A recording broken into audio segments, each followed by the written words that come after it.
Hey guys, back with me again in this channel. On today's tutorial, I'm gonna show you how you can find your most played songs on Spotify.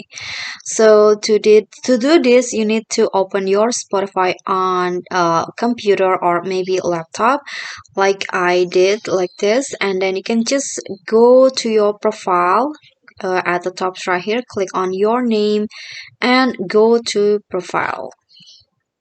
Then after that, you can just scroll down until you find the top track. So this top track means that this is the song that is most played in your Spotify. So this is the top 4, but you can always see more by clicking on show all like this. Then you'll see your uh most played songs of the month.